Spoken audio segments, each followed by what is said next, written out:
Have you ever been on a hard math question that you just didn't know how to answer? Today, I'm going to give you a strategy you can use to guess more effectively and more accurately on those harder questions and get valuable points back. So stay tuned.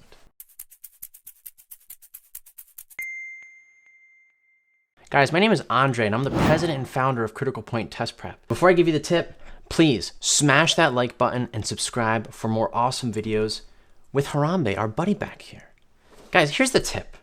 If you're on a harder math question, on section 3 of the SAT, like let's say questions 10 to 15, or section 4, questions 20 to 30, on the ACT, questions 50 to 60. If you're on one of those harder math problems, you probably don't want to guess on an answer choice that looks like a figure or number in the question itself.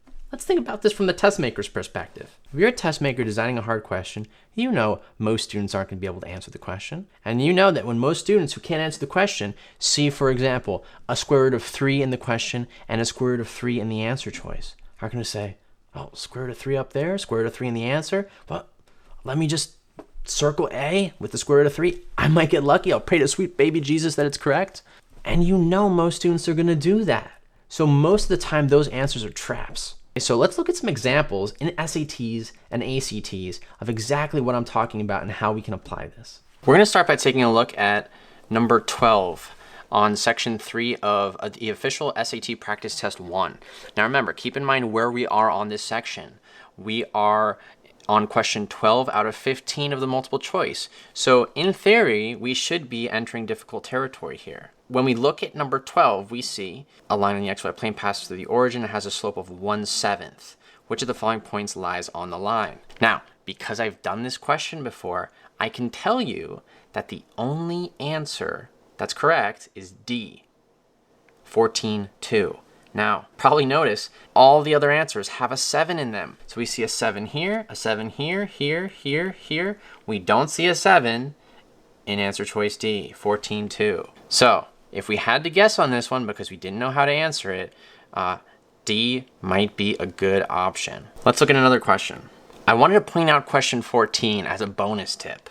If you're on a harder math question and a possible answer is the value cannot be determined from the information given, you can almost always eliminate that one. Because remember, test makers are not nice. They know students who can't solve this problem are going to gravitate toward D. And so why on earth would they make D correct on a harder question like 14?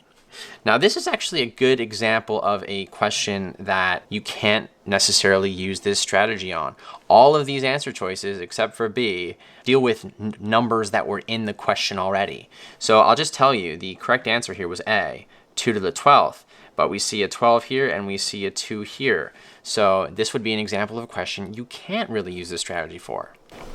Okay, we're looking at number 28 out of the 30 multiple choice questions on section 4, and this is from official SAT practice test 3. The question reads, in planning maintenance for a city's infrastructure, a civil engineer estimates that starting from the present, the population of the city will decrease by 10% every 20 years. If the present population of the city is 50,000, which of the following expressions represents the engineer's estimate of the population of the city t years from now?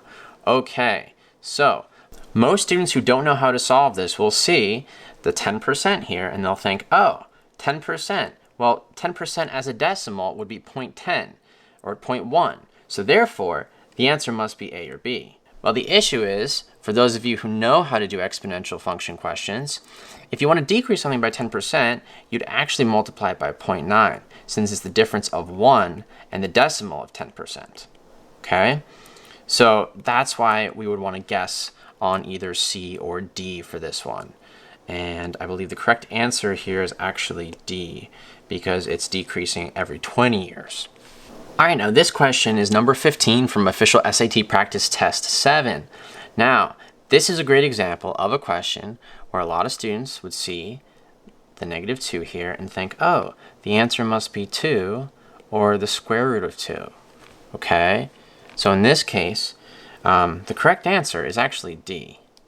All right, so we'd probably want to guess on B or D if we had to and we had no idea how to answer this.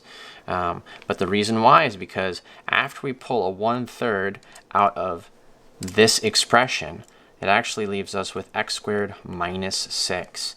And the reason why we could test that is because if we distribute this 1/3 back to this term here, we find that 1/3 of -6 is -2. So we would end up with our original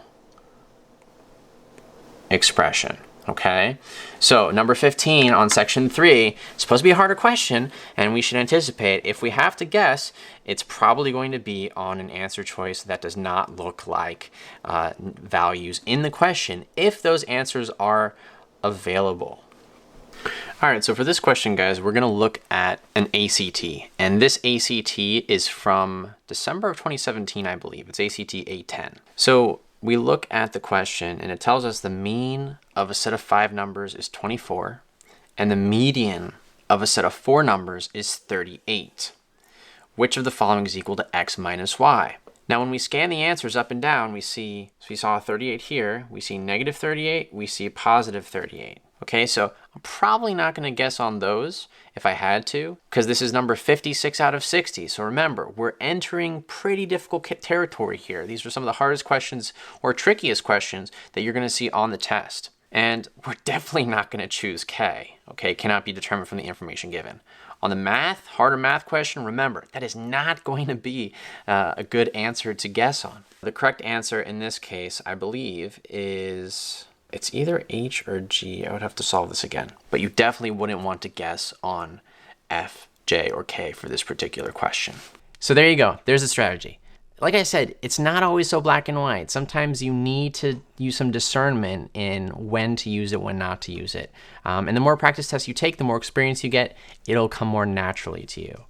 So let me know in the comments down below, what is your favorite test prep strategy for those harder math questions?